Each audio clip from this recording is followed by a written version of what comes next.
Armando es ingeniero en alimentos e ingeniero bioquímico industrial por la Universidad Autónoma Metropolitana. Es maestro en ciencia cervecera y destilación por Heriot-Watt University del Reino Unido. Además, posee estudios en administración industrial por la Universidad Nacional Autónoma de México.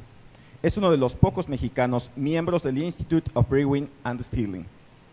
Sin más preámbulos, le cedo el micrófono. Adelante con su ponencia. Muchas gracias.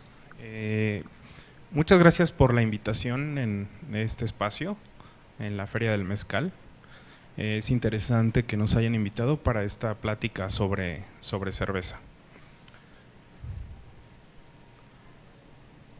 Creo que tengo que estar un poco cerquita. Ahí están mis QRs de las redes sociales, por si quieren entrar en contacto. Ahí está LinkedIn, mi WhatsApp.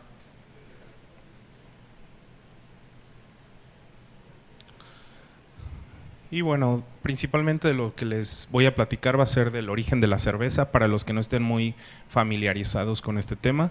Después voy a entrar un poco en los ingredientes para que los conozcamos. Posteriormente la descripción del proceso de elaboración muy brevemente. Y finalmente, pues más el tema de lo que viene la presentación, que sería el producto dentro de estilo y sin defectos, que sería como el objetivo para que sea una cerveza exitosa.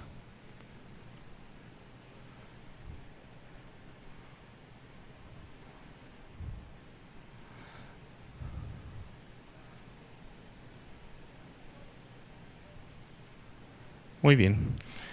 El origen de la cerveza actualizado, porque esto sigue en constante investigación, es en un lugar que se llama Göbekli Tepe, hace 11,000 años, en esa zona. Antes se decía que era Irak, después se movió a Irán, ahora sabemos que es esa zona en Turquía, donde se tienen los primeros vestigios, algunas vasijas con restos de cebada y otros elementos. La cerveza genera todas estas ciencias, la agricultura, la necesidad de cultivar granos, cebada, trigo, el desarrollo, la necesidad de contar la producción, las matemáticas, la estadística. Más recientemente, en una cervecería en Irlanda se desarrollan métodos estadísticos. La microbiología, toda la parte de Pasteur. Pasteur realmente trabajaba con cerveza antes de que se le atribuyera todo el proceso de pasteurización con leche, era con cerveza.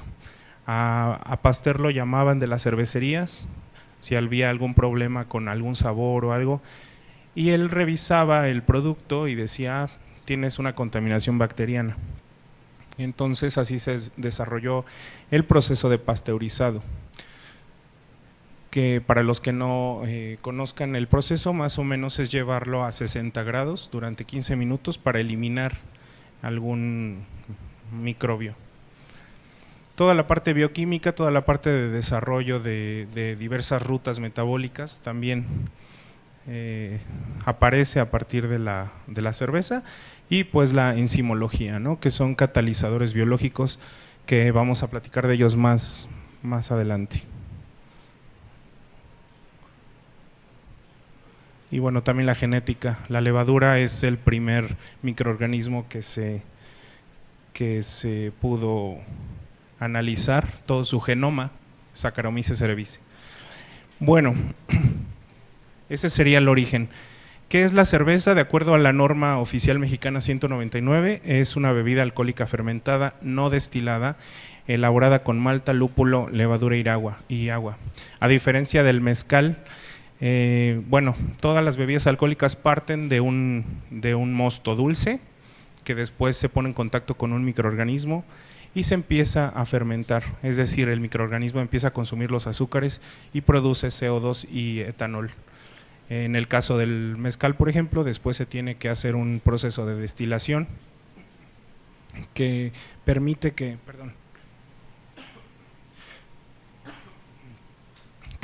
se concentre el etanol En el caso de la cerveza, únicamente es la fermentación y después en el tanque ya está lista para consumir. Los ingredientes principales son estos 4. De acuerdo a la ley de la pureza alemana, solamente se pueden utilizar 4 ingredientes. El primero sería la malta, que se encarga de aportar el color. Como ven, ahí les puse una imagen de una malta tostada.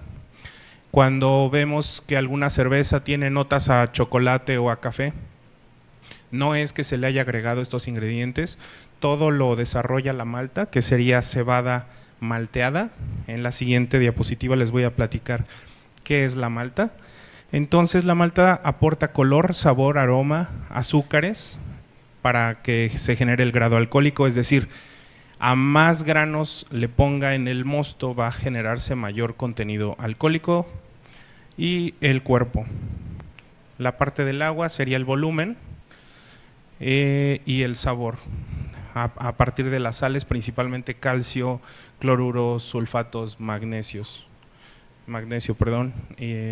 carbonatos, etcétera.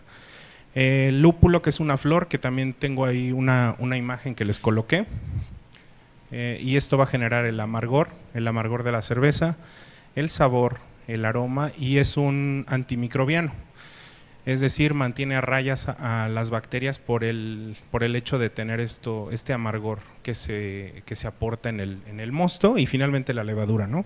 Saccharomyces cerevisiae, que es un nombre científico. Esta va a generar sabor, aroma, alcohol y el CO2. La norma 142 nos va a indicar las reglas que debemos seguir para el etiquetado. Nos va a indicar principalmente que el logotipo tiene que estar en el centro, el nombre en la parte de la etiqueta, abajo el volumen, el contenido alcohólico, y va a decir la dirección fiscal y los logotipos, ¿no? De que personas menores de edad no pueden consumir el producto, personas embarazadas, etcétera. Ahí viene todo en esas dos normas. Y bueno, vamos a ir explorando cada uno de los ingredientes. Aquí les voy a hablar de malta. En la diapositiva anterior vimos cuál era el papel: color, sabor, aroma, azúcares, cuerpo y nutrientes. En la parte de arriba hay malta base, en la parte del medio es una malta especial o malta caramelo, y en la parte de abajo es una malta tostada o torrefacta.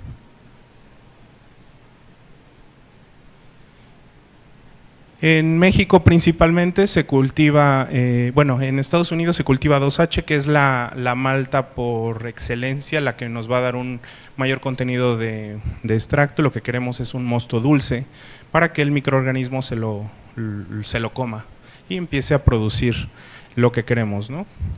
En México se cultiva principalmente 6H, esos son sus nombres científicos, y lo demás se puede importar, pero también ya hay en México lugares donde se está cultivando también esta cebada. Y aquí viene, ¿por qué 2H y por qué 6H? Porque si la vemos desde arriba la espiga, longitudinalmente vamos a ver 2 granitos desde arriba o 6 granitos. Y también puede haber malta de otros granos, como pueden ser trigo, centeno, maíz, sorgo. ¿Por qué? Bueno, aquí está el proceso. Si se fijan en la parte izquierda, tenemos una malta base que va a generar una cerveza más o menos de ese color. Después tenemos una especial torrefacta y luego una tostada. Entonces el color de la cerveza está en función de la mezcla que hagamos de malta, ¿sí? Todo esto, estos cálculos, nos tenemos que ir a la ficha técnica y tenemos que hacer algunos cálculos para definir cuál sería nuestra receta para hacer nuestro mosto, para hacer nuestra cerveza. Les voy a platicar brevemente el proceso. ¿Por qué es importante hablar de malteo? Porque es otra industria igual de importante que la industria cervecera, y la industria cervecera se sirve de esta industria, agroindustria de hecho, para obtener uno de sus 4 ingredientes principales. El malteo consiste en un remojo, o sea, en pocas palabras lo que vamos a hacer es que vamos a germinar un grano de cebada, ¿sí? Vamos a hacer pensar a la semilla que va a ser una planta, pero de repente vamos a detener la germinación, ¿sí? Para que empiece el proceso de conversión de almidón en azúcar fermentable que va a continuar en la cervecería. Entonces tenemos el remojo, después tenemos una germinación. Esto, dependiendo del tipo de piso, puede ser circular o puede ser cuadrado, como en ese caso, serían los días de proceso. 3, 4 y hasta 5 días puede tardar. El grano de cebada es pequeñito, como vieron en las imágenes, más o menos así, y empieza a salir un tallito que se llama plúmula y empieza a crecer longitudinalmente. Cuando alcanza el otro extremo, la otra punta, en ese momento se detiene la germinación y se pasa al proceso de secado. Y estamos hablando entonces de una malta base. Si en el proceso, después de la germinación, cocino el grano, genero las de en medio, y si lo paso a un tostador, genero la última, que sería la tostada. Bueno, el segundo sería el lúpulo, es así. No sé si alguna vez han ido a un viñedo, es muy parecido, es una planta, es una enredadera, es una planta trepadora, y lo que utilizamos son estas piñas, que sería el lúpulo, que va a generar amargor, sabor, aroma, el poder antimicrobiano que les decía y todos los nutrientes. La cebada posee una serie muy grande en un análisis bromatológico de vitaminas, al igual que el lúpulo. Y todos estos nutrientes, vitaminas, minerales, proteínas, carbohidratos, zinc, etcétera, todo eso se mantiene hasta el final, en el producto terminado. Por eso decimos que la cerveza es nutritiva. Si hacemos un corte a la mitad de nuestra piñita de lúpulo, que más o menos es como de este tamaño, dependiendo de la variedad, se expone en todo como polvito, que es lo que va a generar el amargor en la cerveza. Se utilizan las flores en forma de cono, de Humulus lupulus, que sería como la planta lobo, es el significado. Y se utiliza la flor entera. Como pueden ver, tenemos varias presentaciones que sería en flor, como está ahí, en pellet, en extracto, y ese que se hizo con nitrógeno, para sacarle más, romper las células y exponer más aceites al medio. ¿Qué tenemos en el lúpulo? Tenemos un contenido de agua del 10%, tenemos proteínas, azúcares, lípidos, como pueden ver, fibra, ceniza, pectina, polifenoles, vitamina C, vitamina A, vitamina D. Las resinas van a aportar el sabor amargo y la actividad antimicrobiana. Los aceites esenciales aportan aroma. Ese aroma que tenemos, a los que no les guste la cerveza porque es amarga, pues es precisamente por el lúpulo. Originalmente la cerveza no tenía lúpulo, se hacía una mezcla de flores y de hierbas que se llamaban gruit y no tenía ese sabor. El tercer participante sería la levadura. Ahí les puse una imagen de una célula que puede ser bastante bien retratada, ¿no? Son organismos unicelulares, son pequeñas células. El papel, pues obviamente es el consumo, a través de esa membrana atraviesa el contenido de azúcar y entonces le deja al medio, en el mosto, el alcohol y el CO2, esas burbujitas. ¿Qué va a aportar la levadura? También va a aportar sabor, aroma y nutrientes, principalmente complejo B y zinc, que se mantiene hasta el final en la cerveza. Aquí les coloqué unas fotografías que tomé al microscopio. En la parte de arriba podemos ver la levadura ale. Más adelante les voy a hablar de los grupos de cervezas, de las familias cerveceras, que son 3. En México tenemos la idea de que el lager es por ligero y esto no es así, es por la familia cervecera. Tenemos a las ales en la parte de arriba, que si pueden ver son más redonditas, y en la parte de abajo las lager, que son un poco más alargadas. Ese es su nombre científico. La temperatura de proceso, 18 a 21 grados, es más alta la temperatura y va a producir mayor cantidad de ésteres, es decir, una mayor cantidad de aromas frutales. Entonces, una cerveza ale va a tener un mayor aroma a frutas, mientras que una cerveza lager va a tener menos aromas frutales, como en el caso de una Victoria, por ejemplo, una Heineken, que va a ser como que un poco más discreta en su aroma, en comparación de alguna IPA que hayan probado, que tiene un mayor sabor. Y finalmente el agua, que nos va a aportar el volumen y los nutrientes, ¿no? Como les platicaba, las sales. La cerveza es la bebida alcohólica con menor contenido de alcohol, estamos alrededor de 4.5, entonces el resto van a ser obviamente los nutrientes y pues el agua. Es importante mencionar que para preparar cerveza, como los estilos están regulados, se tiene que ajustar el agua al lugar de donde es la cerveza. Por ejemplo, una cerveza IPA se tendría que ajustar el agua al agua de Reino Unido, de Inglaterra. En el mismo caso, una Porter también se va a ajustar al agua de Londres. Si estamos haciendo una Pilsener, pues se va a ajustar al agua de Alemania, etcétera. Y bueno, la importancia del agua es para hacer la hidrólisis enzimática, que continúe el proceso de germinación, pero ya en la fábrica de cerveza.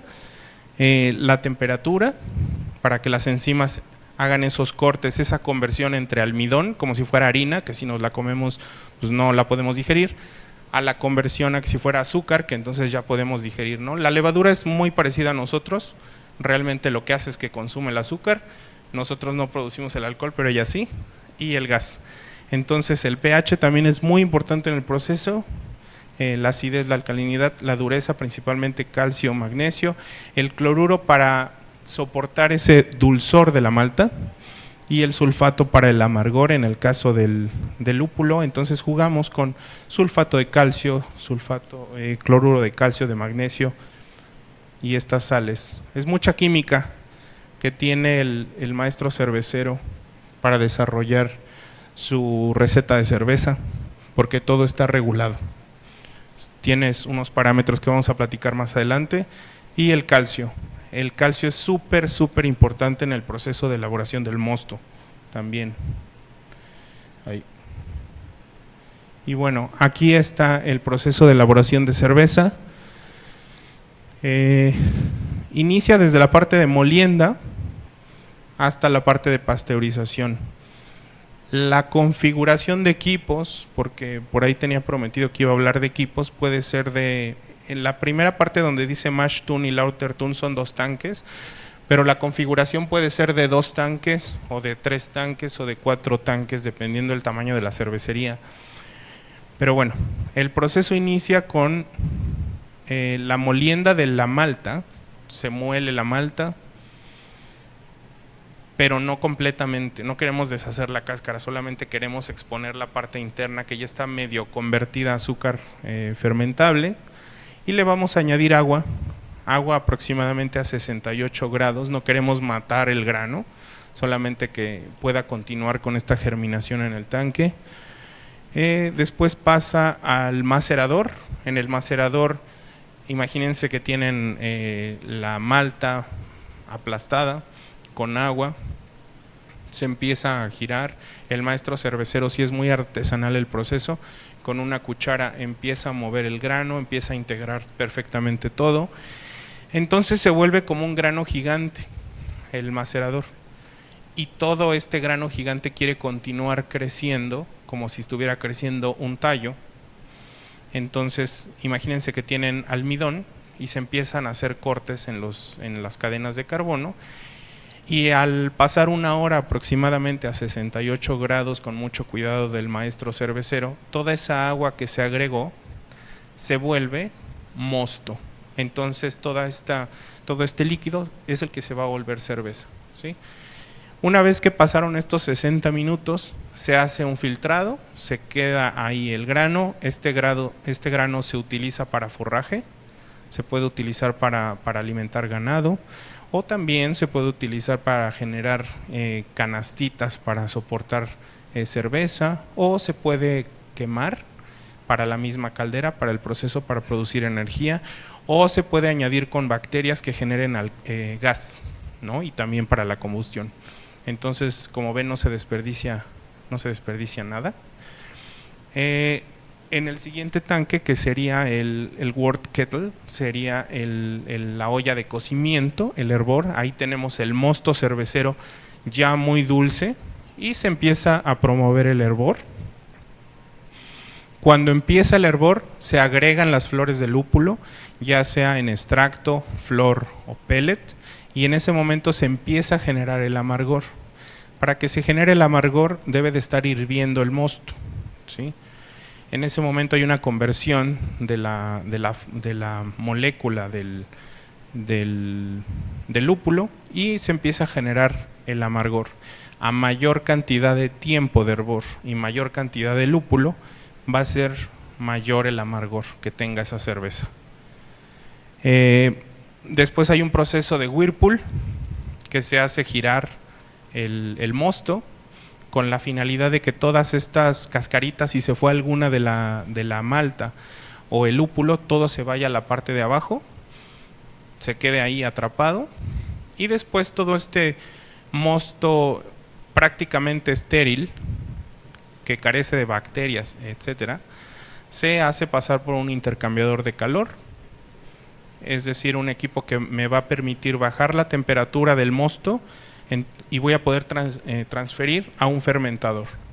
Entonces ya en el fermentador va a estar mi mosto, o sea mi líquido dulce y amargo, a una temperatura aproximadamente de 20 grados, y en ese momento voy a agregar mi levadura, este microorganismo que se va a comer este azúcar fermentable y va a generar en el medio el alcohol y el CO2, que sería más o menos lo que viene ahí. Al pasar unas 2 semanas aproximadamente, dependiendo la levadura que se agregó, va a terminar el proceso de fermentación, y después se va a pasar a un barril, a una botella o a una lata, y después se puede o no pasteurizar y ya inicia la distribución de nuestro producto terminado. Como vieron, no hay destilación. Y bueno, hace rato les platicaba de que la cerveza está perfectamente bien clasificada. Aparte de las normas que tenemos en México, hay una asociación que se encarga de regular todos estos estilos. La de la parte izquierda está más enfocada en regular al proceso, a los estilos, a los ingredientes, etcétera. Y en la parte derecha, Cicerone se enfoca más en el servicio, el tipo de vaso en función de la cerveza, a qué temperatura se va a servir. Y bueno, les platicaba al inicio que la cerveza no solamente es clara o obscura, sino tenemos ale, lager y de fermentación espontánea. Aquí un pequeño mapa para que más o menos se den idea de cuántos estilos hay. Tenemos más de 100 estilos de cerveza. En México, tristemente, nada más conocemos, no sé, quizás unos 8. Entonces la idea es que conozcan estos estilos, ¿no? Ale sería la de arriba, que es se puede decir que es una fermentación alta, Saccharomyces cerevisiae, que sería muy parecida a la levadura para hacer pan. El lager se utiliza Saccharomyces pastorianus, que sería para hacer una Victoria, por ejemplo, una Heineken. El sector artesanal utiliza más Saccharomyces cerevisiae para generar más aromas frutales. Hace rato pasé por ahí viendo los expositores, ahí hay una gama bastante interesante. Y la última, que sería fermentación espontánea o fermentación salvaje. Aquí realmente no se utilizan levaduras, se utilizan más bacterias. Es muy interesante ese proceso, muy parecido al del mezcal. Se utilizan unos fermentadores abiertos en donde se busca que caigan levaduras del ambiente y empiecen a consumir esos azúcares fermentables. Entonces se generan sabores muy interesantes, ácidos y cosas muy, muy ricas. Aquí están los 4 estilos más vendidos para quien le interese la parte de negocio.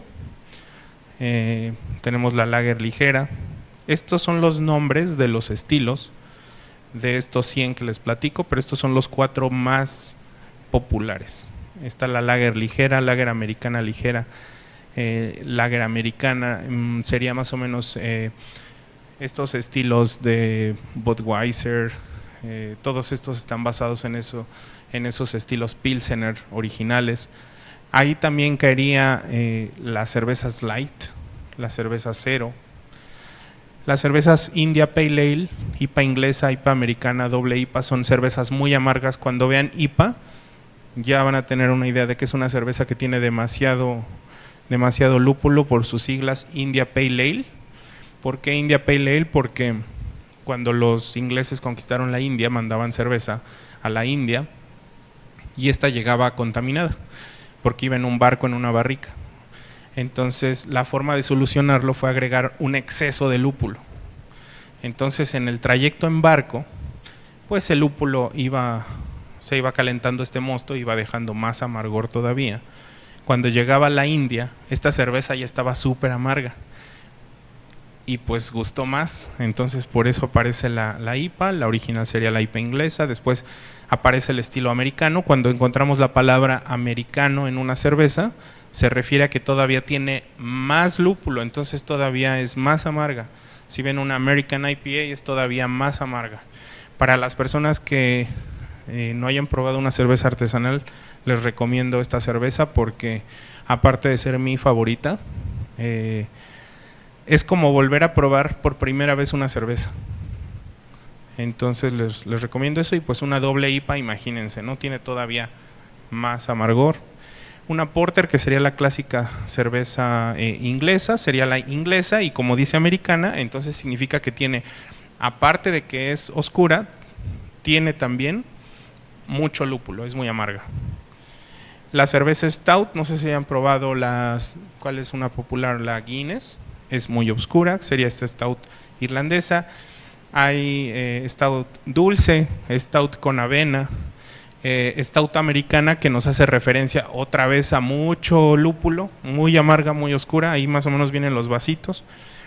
Stout imperial, una imperial stout negra, espesa para los que les gusta el café, esa es su cerveza. Para la porter, si les gusta el chocolate, esa tiene notas de chocolate, esta tiene notas de café. Sin embargo, no tiene ni chocolate y no tiene café. O sea, todo se desarrolla a partir de la mezcla de maltas. No sé cómo vaya de tiempo porque de repente... Bien. Y bueno, voy a aprovechar la invitación para hablar un poco del golpe de luz. No sé si alguna vez han escuchado que dicen, no metas la cerveza al refri y la sacas porque se quema. Bueno, pues eso es falso, completamente. Lo que pasa es que les hablaba que durante el proceso de elaboración del mosto, cuando se hierve y se agrega el lúpulo, mientras se caliente tiene que soltar su amargor. Cuando ya está el producto terminado en la botella y le da la luz directa del sol, entonces se genera esa nota de golpe de luz que huele como a zorrillo. Por esa razón, las botellas de la cerveza artesanal son color ámbar, porque detiene la entrada del rayo UV.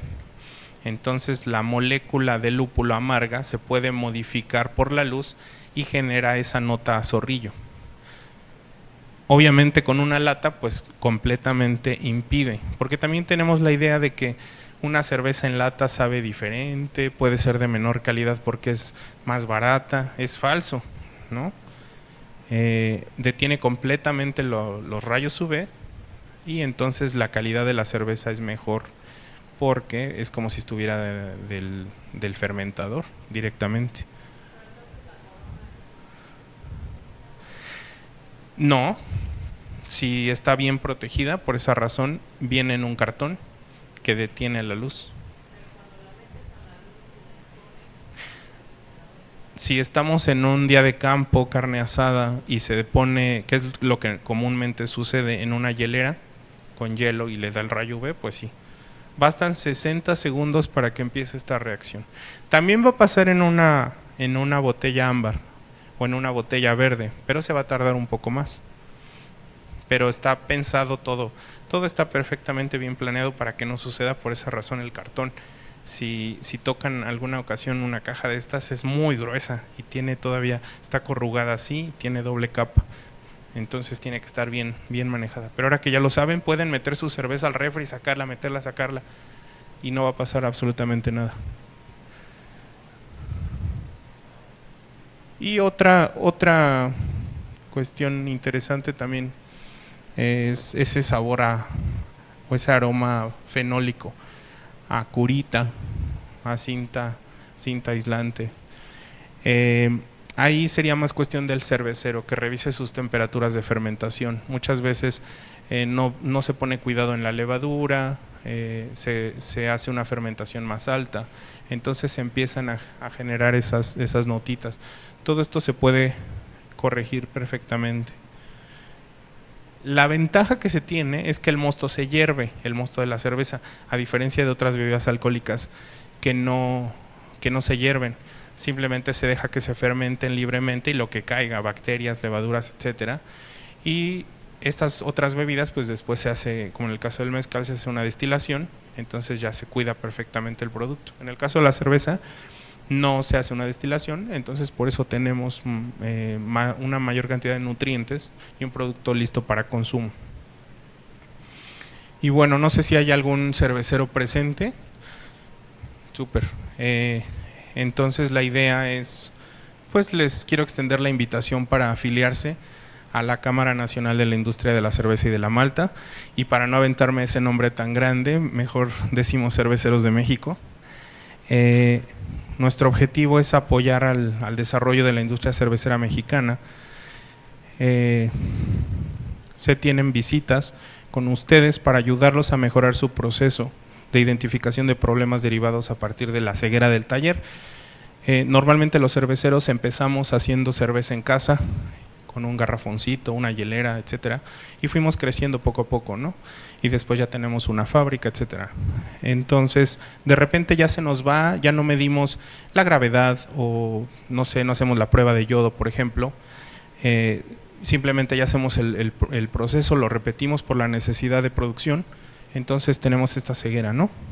La idea es acercarse a la cámara para que nosotros vayamos y los asesoramos con este proceso. Oye, se te está yendo eso, ¿no? Que igual al inicio sí checaste, pero ya ahorita ya se te olvida porque ya estás más metido en las ventas o en el marketing. Entonces vuelve a regresar a esa parte, ¿no? Revisa tu producto. La plática son consejos para una marca de cerveza exitosa, ¿no? Y pues para que tengan éxito tienen que estar en estilo y tienen que tener una buena cerveza. Entonces tienen todo el apoyo de la cámara para eso. El proceso correcto en general, desde la molienda hasta la pasteurización, se les hacen recomendaciones. Después de esta se hacen visitas, es una consultoría y se les da un dictamen. Y les dices, oye, a ver, aquí la regaste en esto, moliste de más, estás macerando a una temperatura que no es, tu pasteurización se pasó por tantos grados, tanto tiempo. Entonces todo esto te modifica tu producto. Vas a tener ahorro. Me ha pasado que, no sé, compran 20 costales de malta y están macerando mal.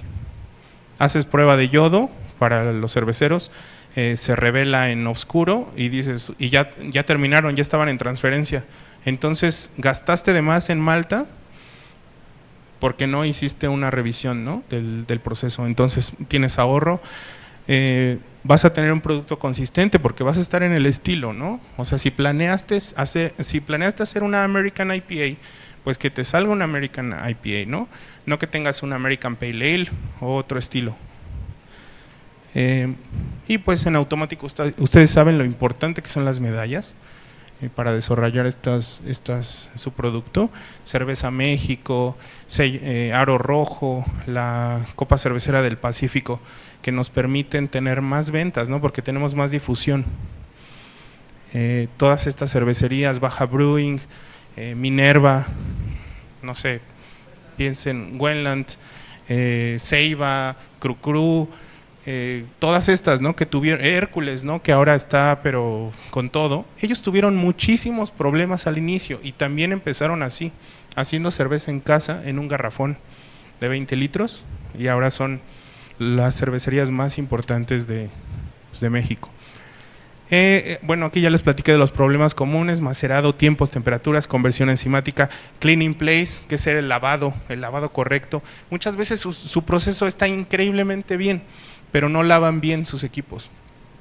No saben que aunque el equipo sea inoxidable, también tiene adhesión de moléculas de hierro y estas hay que quitarlas de vez en cuando. Pues sí, también selección incorrecta de maltas.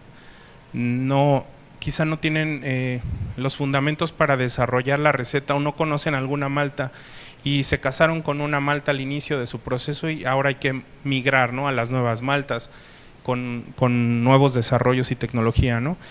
Problemas de carbonatación: la cerveza está increíble pero está completamente flat, sin espuma, no tiene buen cuerpo porque no la supieron carbonatar, no la saben pasteurizar bien o están fuera de estilos. Entonces también los asesoramos con esa parte de clasificación, llevarlas a estilo y hacer un desarrollo de la receta.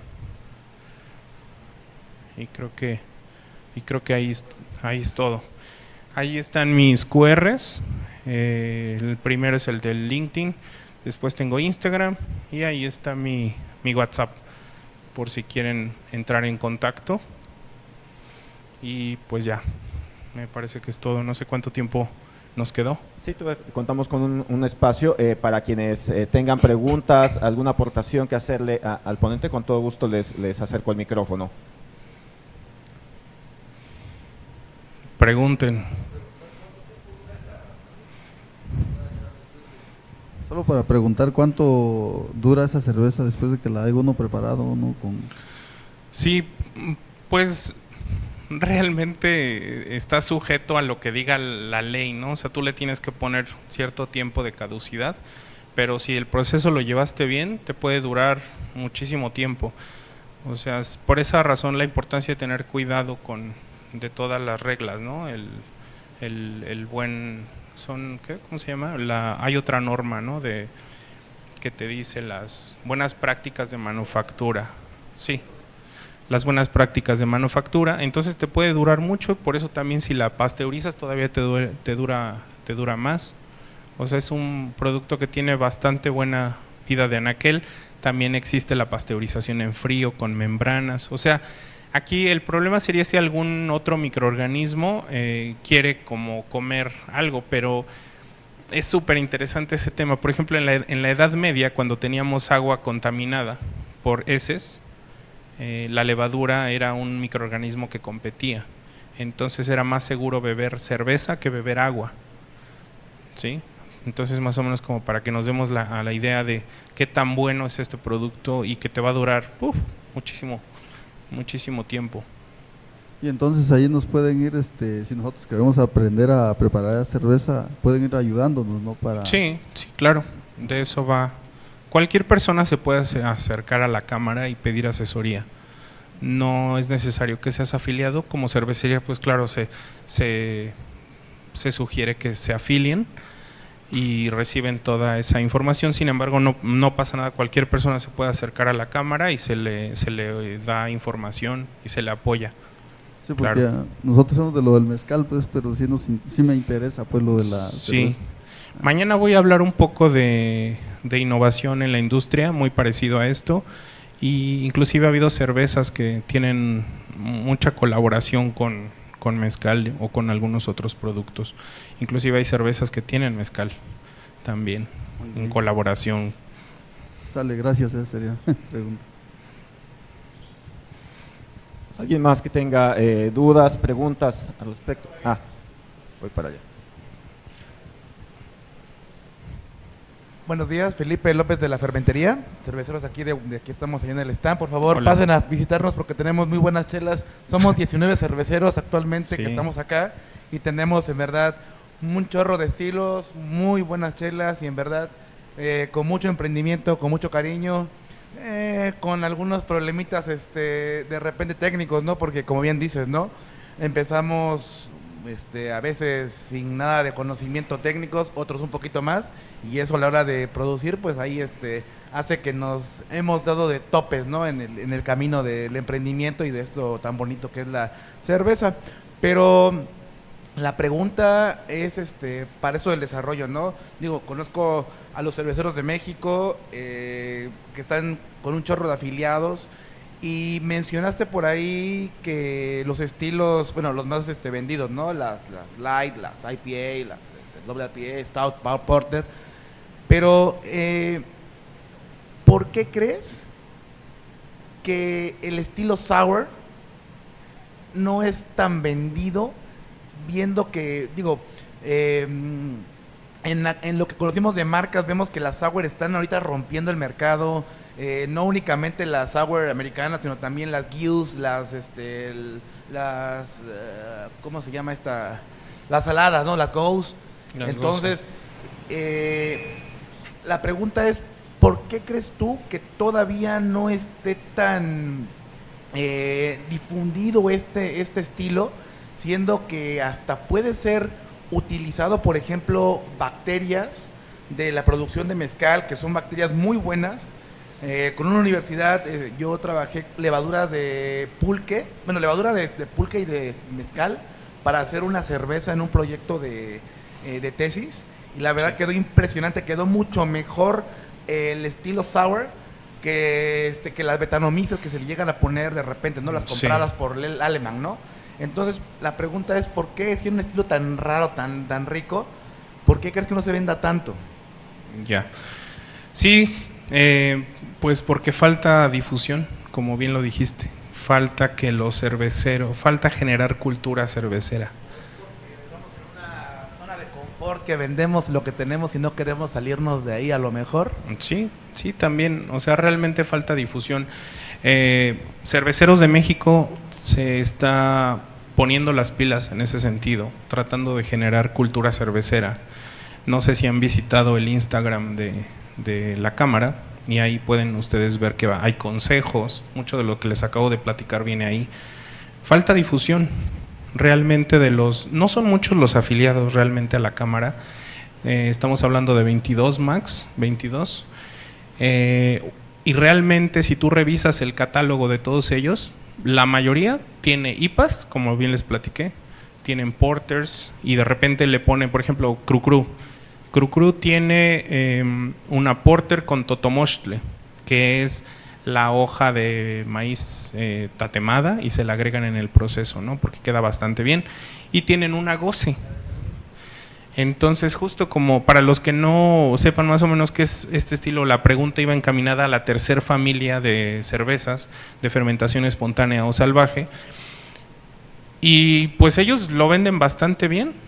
O sea, de repente al inicio lo que pasaba es que la gente les decía, tengo esta lager, tengo esta IPA y tengo goce. Y las personas decían, pues dame una clara. A ver, no, espera, te estoy diciendo que tengo una Pilsener, tengo una Schwarzbier, una Porter, una Imperial Stout. O dame la oscura. No, a ver, no, entonces es eso. Es generar cultura cervecera. Creo que hace falta difusión, hace falta generar cultura cervecera y explicarle a las personas. Una goce es una cerveza que se hace el mosto con malta, se le agrega Lactobacillus brevis, se genera esa acidez láctica, como si fuera una michelada, a ese nivel. Después se hierve, se le agrega sal de gusano, semilla de cilantro, el coriandro, se le ponen los chapulines, se enfría, se fermenta, y entonces al final tenemos una cerveza que sin haberle agregado limón, sal, Valentina, no sé, termina sabiendo a una michelada. Entonces justo de ahí va esa pregunta. Hay otras cervezas que tienen cereza, ¿no? Se les agrega cereza, el Brettanomyces, que igual y a muchos no les gustaría ese aroma porque huele como a establo, pero es muy interesante y compite mucho con la levadura, la que se utiliza para hacer la cerveza, ¿no? Entonces es muy interesante, pero sí, definitivo falta difusión. Hay que hacer difusión, invitar a las personas a tu cervecería. Si tienes un lugar, invítalos, y de repente yo sé que lo que necesitas es vender, ¿sí? Entonces tienes tu IPA, tienes tu lager, pero de repente llegas a la mesa y les llevas una Gose, ¿no? Una Berliner Weiss, ¿no? Entonces la gente la prueba y dice, wow, estás generando cultura cervecera, y al rato van a llegar pidiendo esa cerveza que le agregaste cerezas, uvas, no sé, algo diferente, y vas haciendo ese segmento de mercado, vas generando. ¿Por qué lo digo? En los años 80 en Estados Unidos estamos como en este momento en México. La gente no sabía que había otras cervezas, solamente tomaban la clásica clara y oscura, ¿no? Y ahora tenemos más de 9,000 cervecerías en Estados Unidos, ¿sí? En Reino Unido tenemos 3,000, ¿no? Obviamente ellos tienen es una isla, es más pequeña, entonces más o menos dimensionemos, ¿no? Todos estos estilos, estos más de 100 estilos. Acercarse a las asociaciones, a BJCP, revisar Cicerone, o sea, empezar a desarrollar esto, y más endémicamente tomar estos materiales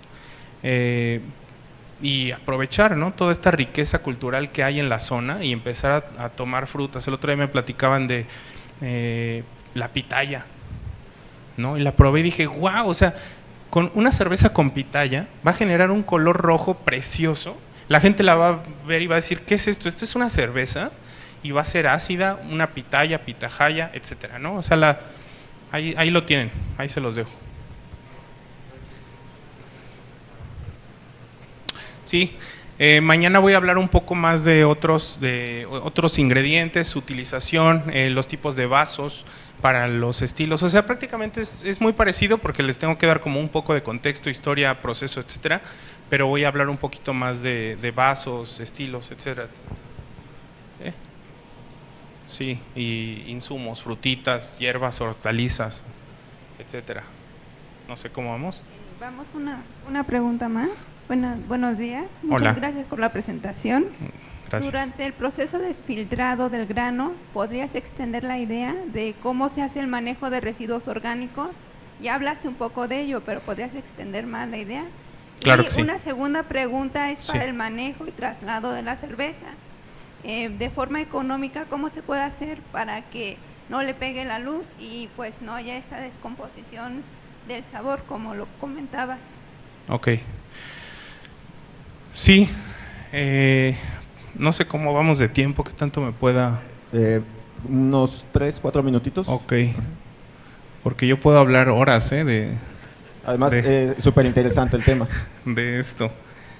Bueno, ahí yo sé que ese diagrama está medio industrial, pero vamos a imaginarnos un contenedor que tiene un falso fondo, es decir, una rejilla con hoyitos. Entonces se agrega la malta, que son esos granitos pequeños. Se trata de sacar el endospermo medio convertido y cae en este contenedor. La idea de esta reja es que no se vaya al fondo y se haga un atole, ¿no? Entonces tienes agua que agregas aproximadamente a 65 grados y las enzimas, que son catalizadores biológicos, proteínas, empiezan a hacer cortes de una cadena de carbono C, que no puedes consumir, como si fuera una lechuga, por ejemplo, ¿no? Un elote. Entonces lo que hay que hacer es convertir este C en cadenas de 5 o de 6, que va a ser dulce. Entonces por eso estás ahí una hora, ¿sí? Se termina esa conversión, al final el líquido completo se transfiere a otro tanque y acá se queda únicamente el grano. Ese grano pues obviamente se escurre, está completamente escurrido porque te quedas acá con el líquido, y ese se saca y la realidad es que se regala a los ganaderos y ellos lo utilizan. El 90% se utiliza para eso.